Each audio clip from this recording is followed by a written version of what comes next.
Muy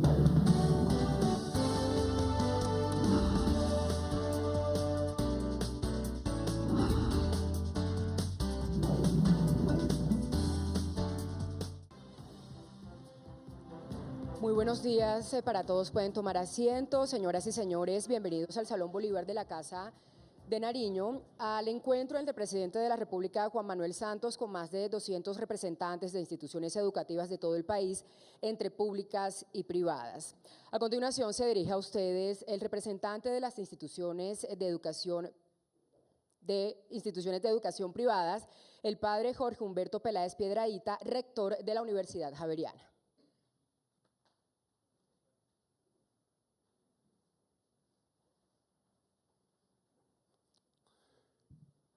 Señor Presidente de la República, señores ministros, colegas rectoras y rectores, muy buenos días para todos. Gracias, señor Presidente, por esta invitación a conversar sobre la paz y sobre la agenda de las instituciones de educación superior. Queremos felicitarlo por la tenacidad con que usted ha emprendido este camino lleno de dificultades para construir un país diferente. La tarea dura comienza ahora. Lo anterior fue calentamiento. Somos muy conscientes, señor presidente, señores ministros y colegas, del momento histórico que vive el país y sobre todo somos muy conscientes del papel que nos corresponde a nosotros los educadores en la construcción de ese nuevo país. Los medios de comunicación han destacado siempre las dimensiones política, jurídica, económica de la paz, y todo eso es cierto, es importantísimo, pero poco se habla de la importancia de construir mujeres y hombres nuevos para que podamos superar los viejos vicios que nos han tenido 50 años enfrentados entre hermanos. Y allí nosotros, universidades públicas y privadas, jugamos un papel fundamental. En estos días, con mucha frecuencia, los noticieros, los medios de comunicación, los periodistas, etcétera, nos preguntan, ustedes universidades, ¿qué van a hacer por la paz? Y la respuesta que les doy siempre es, seguiremos haciendo con renovado entusiasmo lo que hemos venido haciendo hasta el momento. ¿Qué quiere decir esto? En primer lugar, tenemos que tener muy clara, señor presidente, nuestra identidad como universidades, es decir, nuestro aporte es desde el saber, desde la ciencia. No somos ONG, no somos Club de Leones ni Rotarios, no somos organismo gubernamental, aportamos lo que sabemos desde hace muchos siglos, docencia, investigación y proyección, trabajo con la comunidad. Y allí tenemos un rol fundamental y unos enormes desafíos, currículos pertinentes, prácticas conectadas con el país real. Tenemos que mirar al agro, que ha sido el gran ausente durante estos años y la víctima por excelencia de la guerra. Allí tenemos que aportar conocimiento para un desarrollo sostenible. Tenemos que trabajar en los valores éticos de esos colombianos que van a asumir los puestos directivos del mañana. Allí está nuestra principal contribución. Colombianos tolerantes, respetuosos de la diversidad, capaces de resolver los conflictos por la vía civilizada del diálogo. Allí tenemos una apuesta gigantesca. Servir a la construcción de la paz mediante una investigación que nos ayude a desenredar los nudos ciegos de la inequidad, de la pobreza, del marginamiento, de la discriminación de tantos colectivos en el país.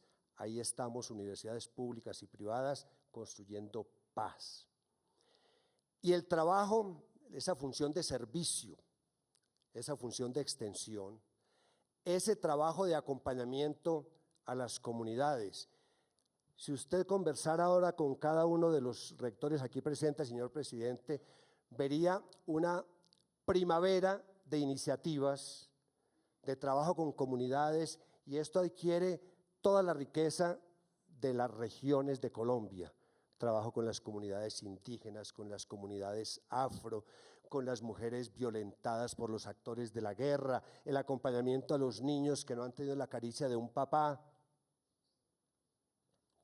Todo ese drama, nosotros estamos allí como educadores. Entonces, ¿qué vamos a hacer? Lo mismo que hemos venido haciendo con renovado entusiasmo, y seguramente la oferta académica de nuestras universidades está gestionando nuevos programas tremendamente pertinentes con el momento actual. Cada una de nuestras universidades tiene su agenda. No me voy a referir a la agenda de mi universidad en particular porque no es el momento para hacerlo. El segundo escenario es el escenario del plebiscito. ¿Cómo nos vemos nosotros como rectores y rectoras de universidades? Creando las condiciones para que los colombianos miembros de nuestras comunidades educativas puedan participar políticamente de una manera responsable e informada. Por lo tanto, estamos manejando con una enorme delicadeza en los diversos escenarios de nuestras instituciones de educación superior esos debates donde se oigan los argumentos a favor del sí, donde se oigan los argumentos a favor del no, donde no haya ofensas, ni agresiones, ni descalificaciones, porque a través de esos debates debemos dar clase de educación ciudadana. Entonces, señor presidente, estamos absolutamente alineados con la construcción de la paz. Esto es un servicio al país de la mayor importancia, y cada universidad de las que está aquí presente lo hace desde las raíces de su identidad misional. Una de las cosas más bellas y más ricas del país es encontrar universidades públicas y privadas con unas raíces diferentes, ideológicas, políticas, religiosas. Esa diversidad es la diversidad que necesita el país para construir tolerancia. De modo que cuente con nosotros como sembradores de la paz. Muchísimas gracias, señor presidente.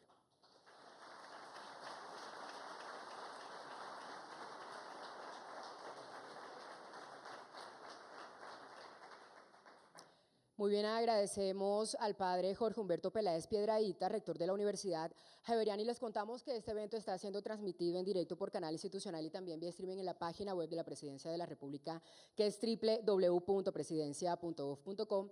Y a continuación escucharemos al representante de las instituciones públicas, Mauricio Alviar, rector de la Universidad de Antioquia.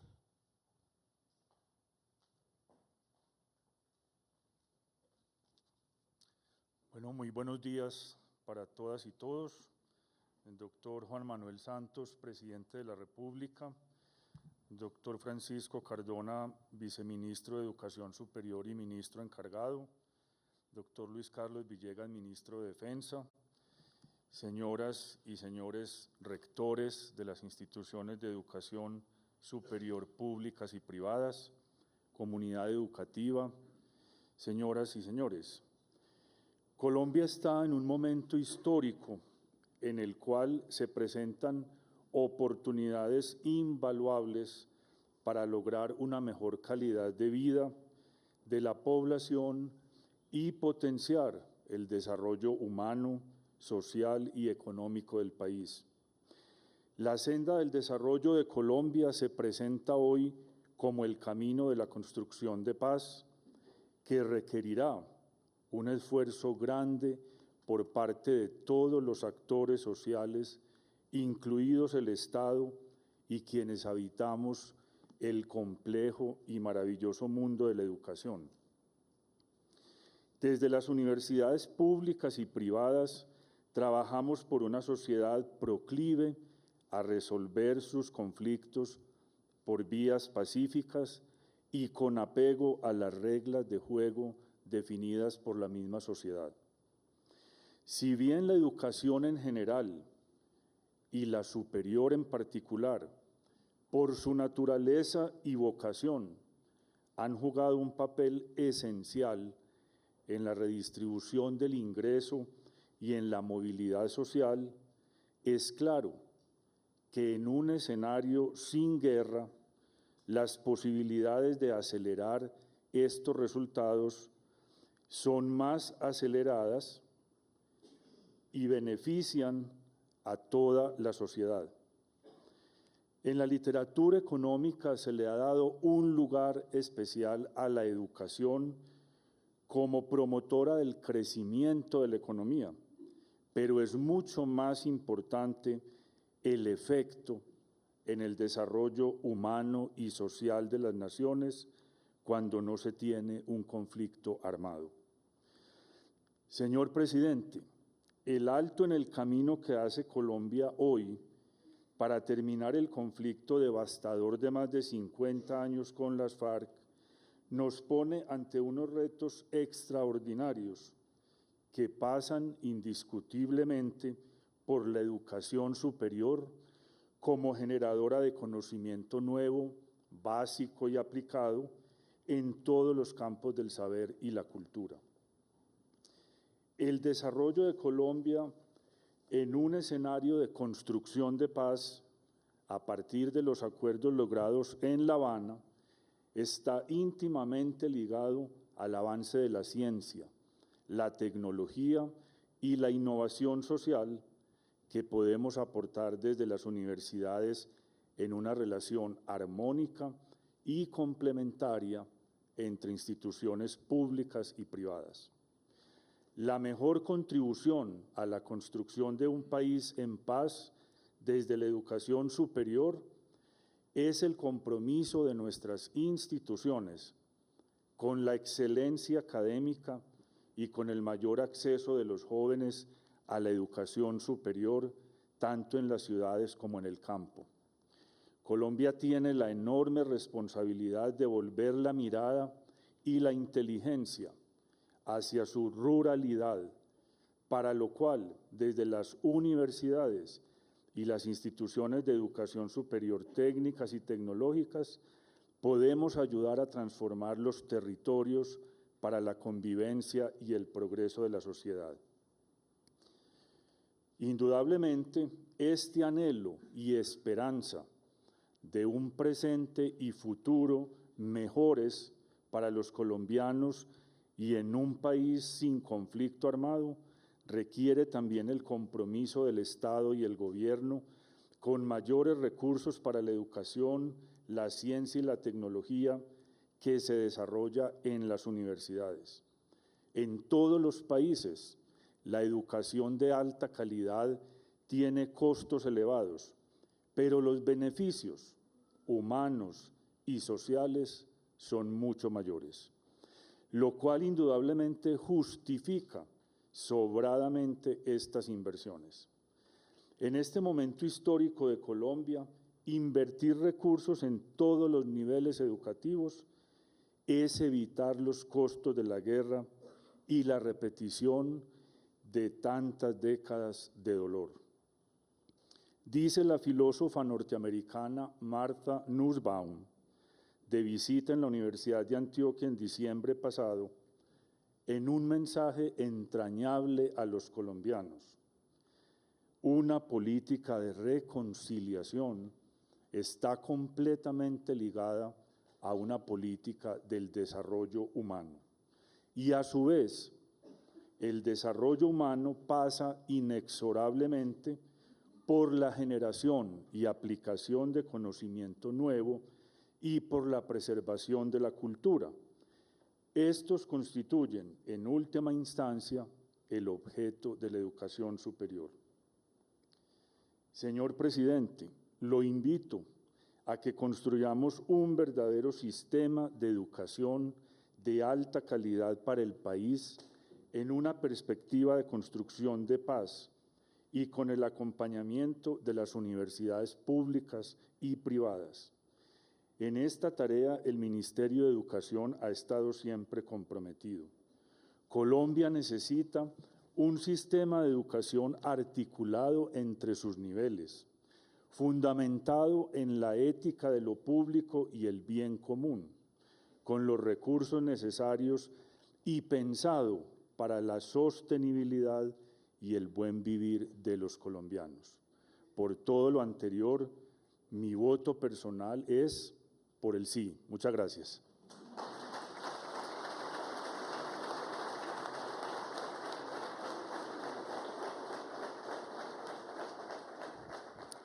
Muy bien, agradecemos a Mauricio Alvear, rector de la Universidad de Antioquia, representante de las instituciones públicas. Y señoras y señores, a continuación se dirige a ustedes el señor presidente de la República, doctor Juan Manuel Santos Calderón.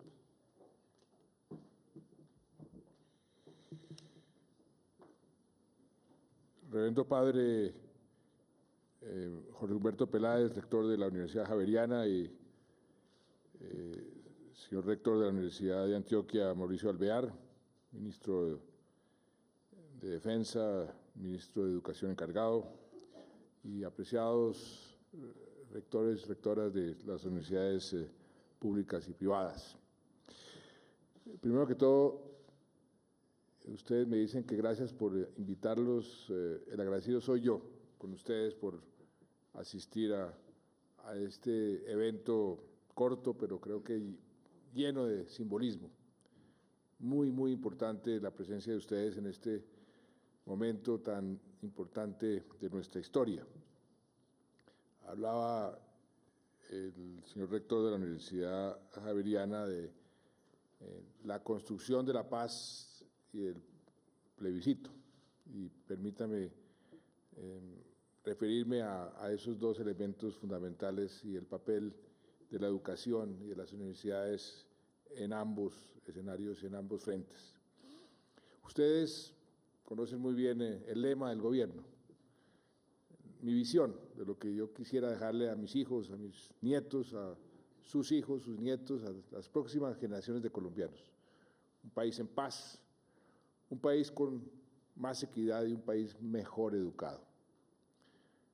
Son tres pilares, tres conceptos que están muy ligados el uno al otro, pero la base es la educación, y así fue concebido.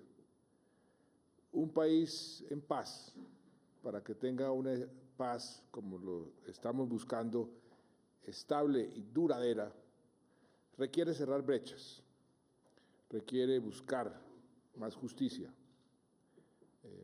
entre personas y entre regiones. Y el factor más importante, ustedes lo conocen mejor que yo, para lograr más equidad es sin duda la educación. Se ha repetido en muchísimas ocasiones el ejemplo, un niño de un estrato muy bajo, que tenga las mismas oportunidades de una buena educación que un niño de un estrato muy alto, ese es el factor que más introduce equidad en cualquier sociedad.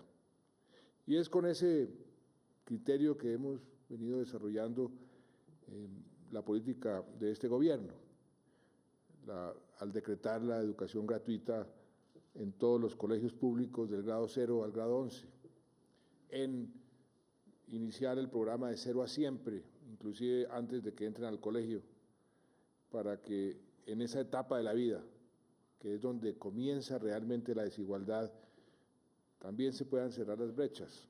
Un niño, entre el momento en que nace, al momento en que entra a la escuela, si está mal nutrido, si está maltratado, quedará rezagado de por vida. Por eso le hemos dado tanta importancia a la política de primera infancia. En los colegios hemos querido mejorar la calidad de la educación por diferentes medios, tratando de buscar la jornada única, que es un factor muy importante, en donde Colombia y América Latina en general se quedaron rezagados simplemente por falta de recursos, falta de visión a veces, cuando comenzamos los latinoamericanos a darle más cupos en los colegios a los niños que no tenían cupos en los colegios, y por falta de infraestructura, comenzamos a introducir las 2 o 3 jornadas en cada colegio y ahí nos quedamos.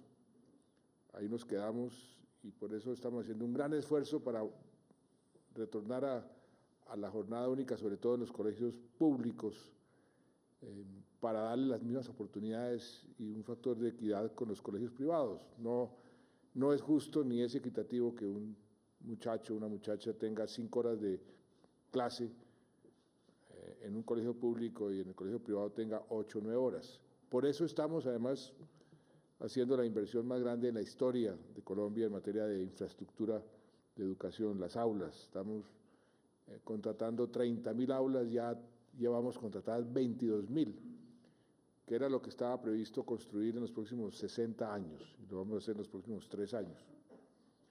Hemos introducido sistemas para mejorar la calidad de los docentes. Nos copiamos de una metodología de la Universidad de Londres a través de la cual se entrenan a los docentes ahí en el sitio, en el colegio, en el salón de clase, para decirle cómo debe mejorar su enseñanza en matemáticas, en lenguaje, en ciencias. Y por supuesto la parte del presupuesto, que es donde se expresan las prioridades de un país. Ustedes conocen muy bien que por primera vez en este gobierno el presupuesto de la educación sobrepasa el presupuesto de nuestras fuerzas militares, el presupuesto de seguridad, y así seguirá.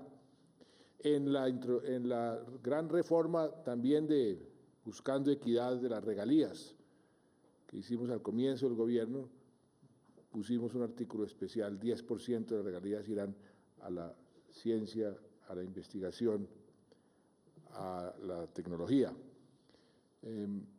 Y por supuesto lo que hemos tratado de buscar con ustedes, aumentar los cupos en las universidades para que cada vez más muchachos y muchachas que se gradúen del colegio encuentren la oportunidad de asistir a la educación superior.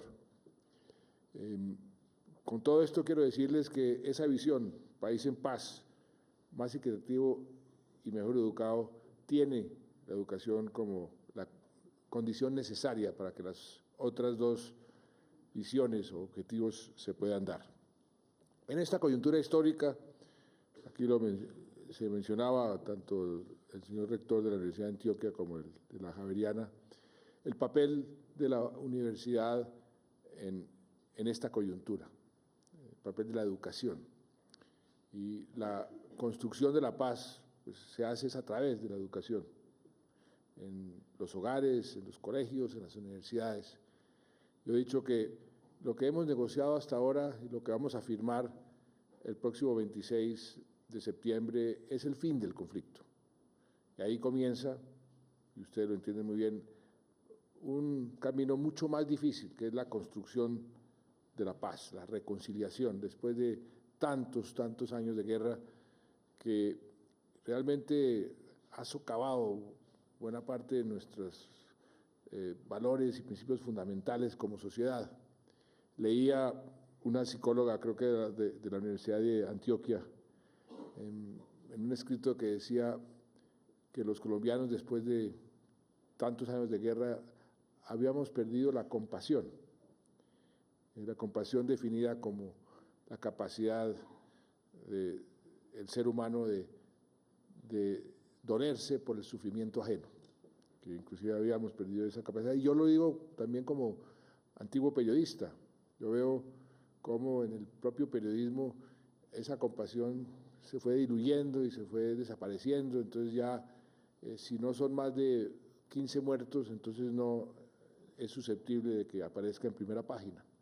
Si no es una masacre, eso no es noticia. Y eso poco a poco va socavando esos valores y esos principios fundamentales de cualquier sociedad. Eso lo tenemos que reconstruir. Tenemos que aprender nuevamente a perdonar, aprender a reconciliarnos, aprender cosas básicas de cualquier sociedad normal, pero que una sociedad que ha estado sometida durante tanto tiempo a la guerra, a resolver las diferencias a tiros y no a través del diálogo, pues tenemos que comenzar a reconstruirla, y la única forma de reconstruirla es a través de la educación. Y por eso el papel de la universidad, de los colegios, es fundamental en este proceso de reconstrucción, que va a demorar mucho tiempo. Esto no se va a hacer de la noche a la mañana, pero necesitábamos hacer a un lado, quitar del medio el conflicto armado para poderlo hacer, porque con el conflicto armado presente era muy difícil.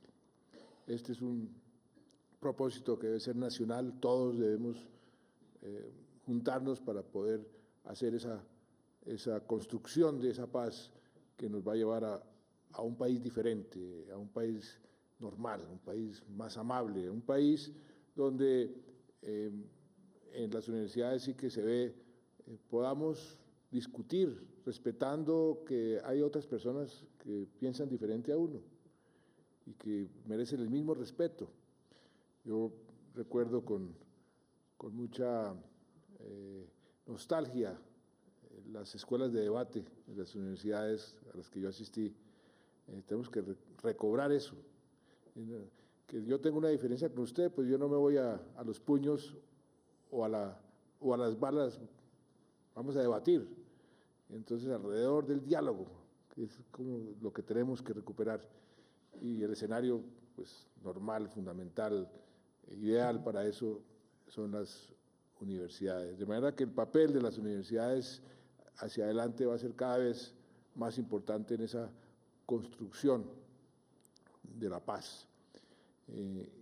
Y eso conlleva múltiples acciones en muchísimos frentes.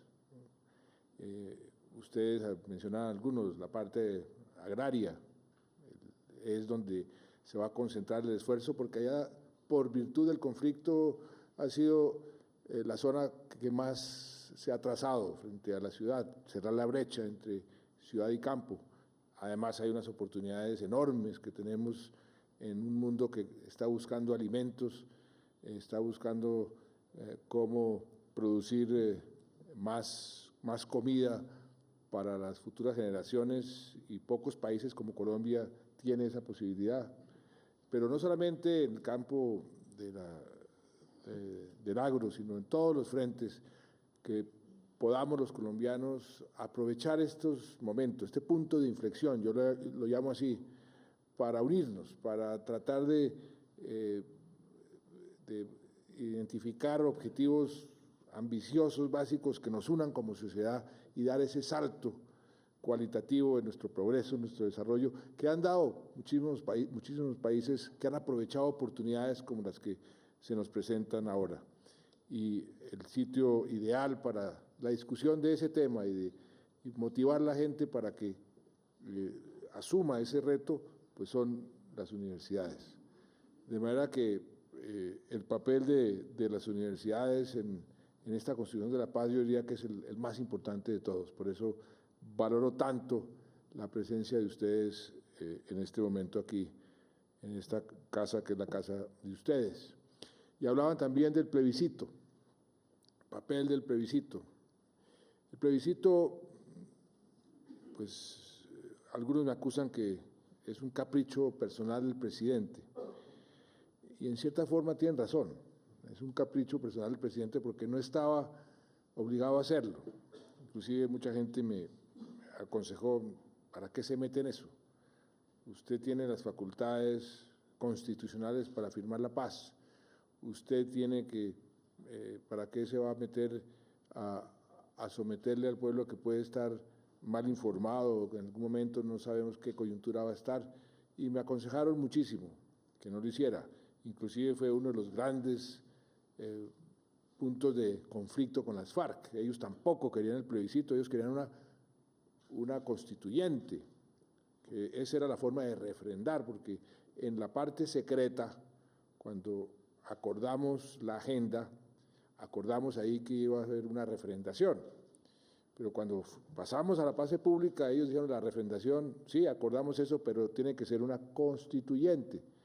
Yo les decía, no puede ser una constituyente el mecanismo, el camino para refrendar, porque una constituyente el primer día puede decidir que todo lo que se ha hecho en estos años de negociación queda eliminado y comienza una nueva negociación. Eso no puede ser una refrendación. Y entonces, por sustracción de materia, fuimos viendo qué mecanismo que fuera constitucional y que fuera legal se podía adoptar.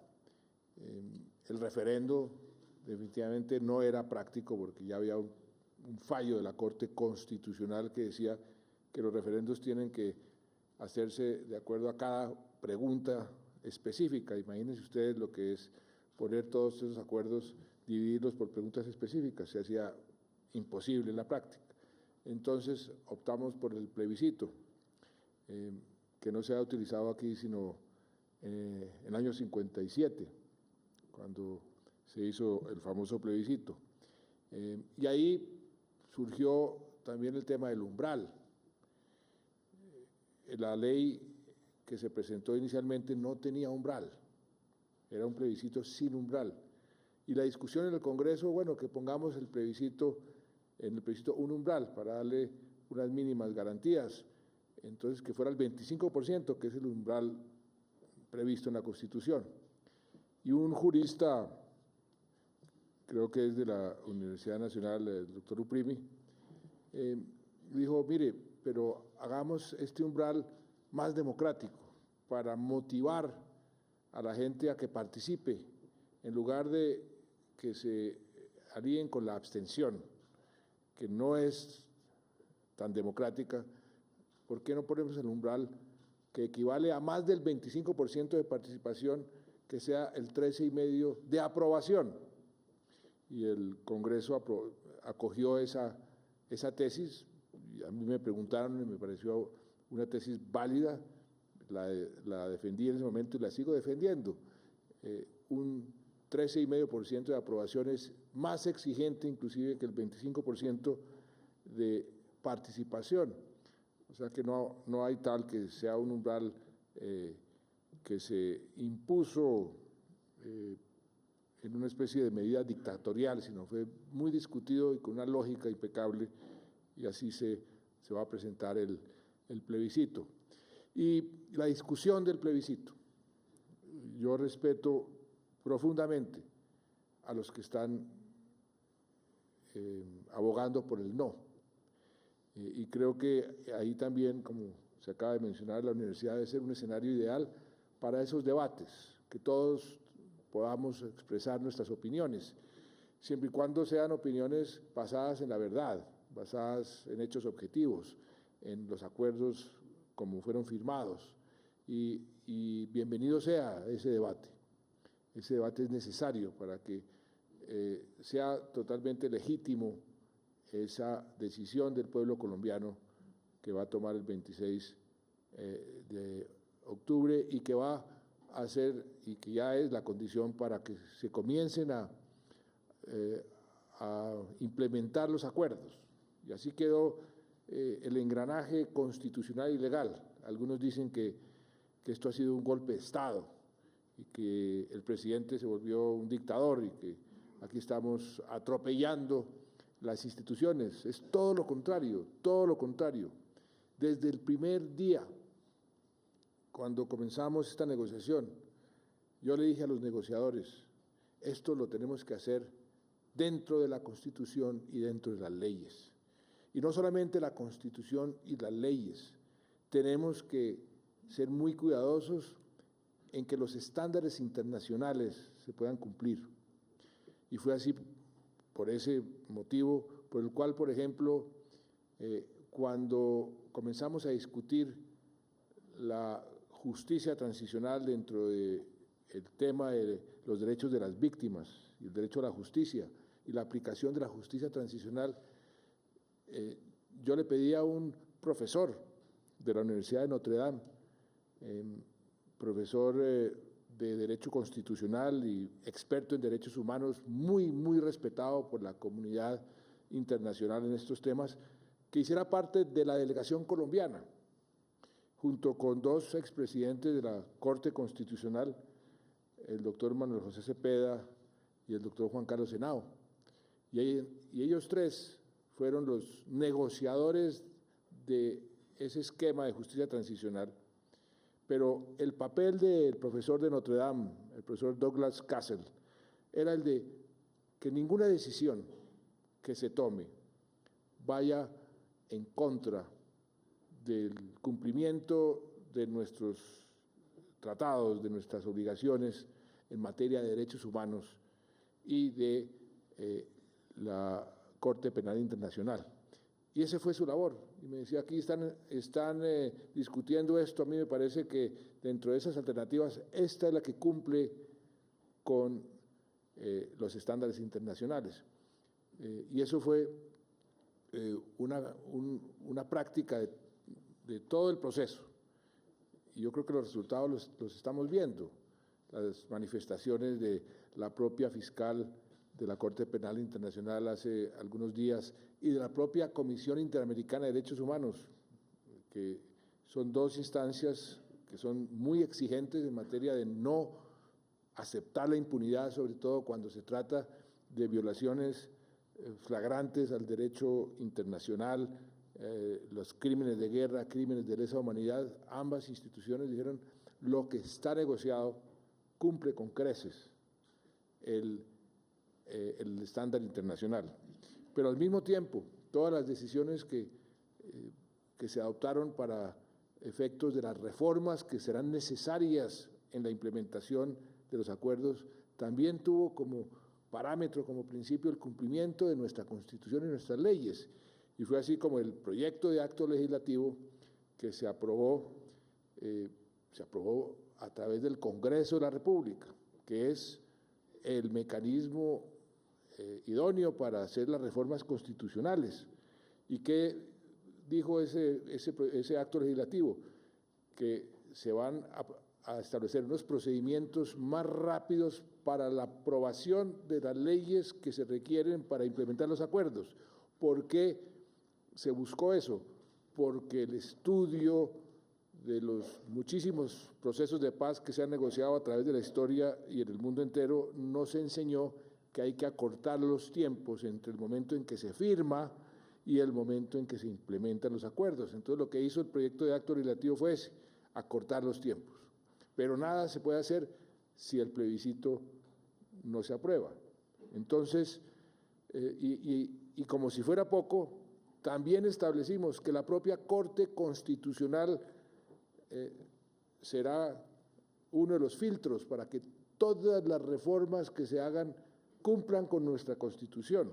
Entonces tenemos el Congreso de la República, el Poder Legislativo, la Corte Constitucional, el Poder Judicial. Depositamos estos acuerdos como acuerdos especiales en las convenciones de Ginebra en Suiza, la comunidad internacional, y refrendados por el pueblo soberano. Entonces yo no he encontrado, y le he preguntado a muchos de mis asesores, ¿qué más podríamos hacer para satisfacer los requisitos de que hemos obrado de acuerdo a nuestra ley, a nuestra Constitución? ¿Por qué algunos hablan de golpe de Estado? Y realmente pues, la situación no puede ser más clara en ese sentido. Entonces, el plebiscito que se va a aprobar, y espero que se apruebe, y le agradezco mucho, doctor Mauricio, su voto personal por el sí, espero que votos de ustedes personales sean todos por el sí, pero que sea una discusión por lo alto, una discusión sobre los beneficios y los costos de la paz. Yo he dicho, esta paz no es perfecta. Un proceso de paz, por definición, no puede ser perfecto. Por supuesto que nos gustaría tener más resultados en muchos sentidos. En materia de justicia, la justicia transicional se la inventó el mundo para facilitar la paz, pero hay que sacrificar justicia. El que quiera justicia perfecta no puede obtener paz, por definición. Entonces, las instrucciones a los negociadores fue: busquemos el máximo de justicia que nos permita la paz. Y creo que se encontró un buen equilibrio, que hay gente insatisfecha, por supuesto, pero es que la justicia perfecta es enemiga de la paz. Y por eso creo que a lo que llegamos fue un equilibrio sano y conveniente. Y eso es lo que el pueblo colombiano tiene que decir, sí, aceptamos ese equilibrio sano y conveniente, porque los costos de continuar esa guerra son infinitamente superiores a los costos de aceptar esta paz imperfecta. Y esa es la discusión que debería darse en todas las universidades y que expongan los partidarios del no las razones, y tienen algunas razones válidas. Yo, por ejemplo, pensé al comienzo del proceso que las víctimas iban a ser los más duros. Al fin y al cabo fueron los que sufrieron el conflicto y que iban a decir, no, queremos justicia, queremos venganza. Y para mí ha sido una gran lección de vida que me hayan demostrado cuán equivocado estaba. Las víctimas han sido las más generosas, las más propensas a perdonar, a reconciliarse. Y todo eso es parte de un proceso que debe discutirse, ojalá con mucho respeto, ojalá con mucha altura, y por supuesto las universidades ahí cumplen un papel fundamental. De manera que yo les agradezco enormemente su presencia aquí, los invito a que promuevan el debate por el sí y por el no, con mucha altura, y creo que en la medida en que ese debate se decante y se llegue a las verdades, porque ustedes saben que ha habido mucha desinformación, y una de las formas de tratar de influir en el resultado del plebiscito es desinformar, es sembrar miedo, es sembrar incertidumbre, pero ahí están las universidades, por ejemplo, para que el debate ayude a decantar la verdad, y con la verdad en la mano, que la gente vaya y vote sí o vote no. Y yo lo he dicho 1000 veces, por el lado mío, la voluntad del pueblo será respetada. Yo espero que por el lado de los otros también sea así. Muchas gracias.